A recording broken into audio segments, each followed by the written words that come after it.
So I just saw my friend from California before. I just want to say, hey man, have you ever seen Cheech and Chong before, Zach, man?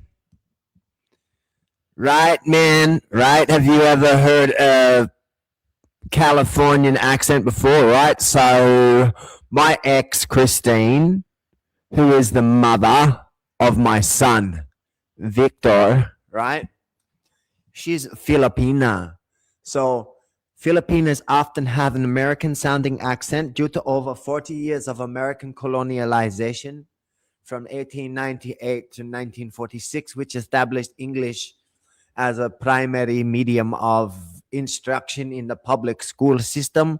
This influence is reinforced by widespread exposure to American media, culture, and preferences for American English standards. So this video explains the history of American accent in the Philippines. So my son's mother, my son, he's 10 now.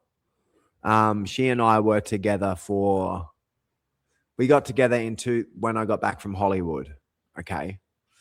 So people say, how could the hitman's bodyguard and the hitman's bodyguard's wife and all that shit, how could that be about you, Dave?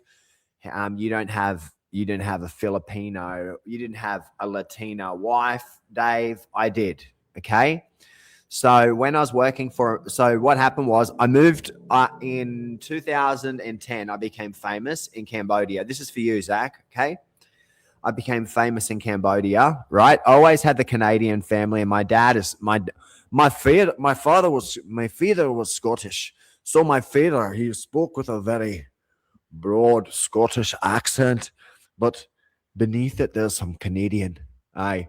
So when you take away the Scottish brogue, it's like Canadian, you know what I mean? That's where the Canadian accent comes from. It comes from the Scottish accent. The English Canadian accent. It originates from the Scottish accent. So like when I was with Christine, this is a thing that a lot of people don't understand. Christine was what do they call it? So we call it cadets here. What do they call it? RFT, RTO, whatever. RF. Oh man, I've been working out in the sun all day. Oh, ROTC. Okay. So my partner was ROTC when my son was small and I lived in Vietnam, and I would go around with my partner. She was a Filipino that has Mexican blood, right? She has Mexican blood, Filipino, Mexican, Spanish heritage. And she had a broad American brogue. And before she was with me, she'd been with a Canadian dude, which had like super upped her American California thing. Then when she got with me, I just got back from living with Krista and Mike and teaching the kid, Ella, and like hanging out with Dick Luring and Kerry Luring and meeting Rory Flynn and all these people, right? So I left California and then I moved back to Vietnam. And when I moved back to Vietnam, I ended up with this Filipino chick who had a really broad Californian accent. And for me, it was normal after coming back from California and being in the Valley and being around people that were Latino and Latina for me to end up with a Latina when I got back in Vietnam. So before I moved to California, I didn't know how to, I wasn't big into spicy food and Mexican food. I didn't wear Harley Davidson boots. I didn't wear all the Studio City tattoo stuff when I lived in Vietnam. So I lived in Vietnam from 2004 until 2011. And then in 2011, I moved to California, and then I lived in California for most of 2011. And that time, that's when I started to develop an American accent. And then when I moved back in 2011, I ended up in a relationship with this girl who was from the Philippines but had an American accent. And her best friend, Erwin, right? He's a Filipino their business was American English. So they taught American English in the school. So my partner, her job was to have an authentic American English accent. And so when Erwin first met me and I got back from California, they had like a business where they would be doing like voiceovers and stuff, right? For American English and for Filipino American English. And they asked me to do it one time, and then they were going to do it. And then Erwin and I went out drinking, and then he was like, man, you just got back from California and your voice is real Californian, but it's still Australian. And then so when they tested my voice in so what happened was Scott brought so what you don't understand, Zach, and these people here, is that I was represented by an agent in the Jewish traditional way. So when I was in California, when I was making those meetings, I was going to Century City, which is the same place where there's an Ethiopian community, where there are all the Jewish delis. And in those Jewish delis is where you have to go and take the meetings to be able to get your project signed off on in Hollywood. Okay. Or to get money to sign off. If you can't walk into those Jewish delis and do business, okay, you're no one. You're no one, Zach. You're fucking no one. So what they did is they took me to National Geographic, to Esquire, to Discovery, to who else? Vice, Esquire, History, X, like every fucking channel in America has seen me. Okay. So what they did is they did that thing. What do they call it? Actors testing results. What do they call it again? It's not a screen test, but it's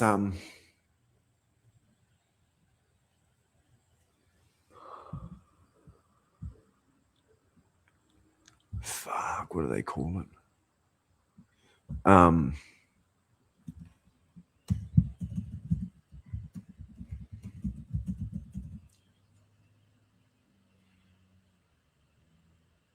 Okay, so like the testings, right? Test screenings, right? Testings. So testing is selected audiences view early cuts of films and complete questionnaires, allowing producers to measure reactions to plot points, pacing, and actor performance. So what happened with me was I was tested in Hollywood with everybody. Okay. Every agency tested me. Everyone tested me. And firstly, I was represented by a smaller agency with people that Scott and our lawyer knew through somebody in Century City. That agency was called Paradigm. That was the first one, and that was our first agent. Okay.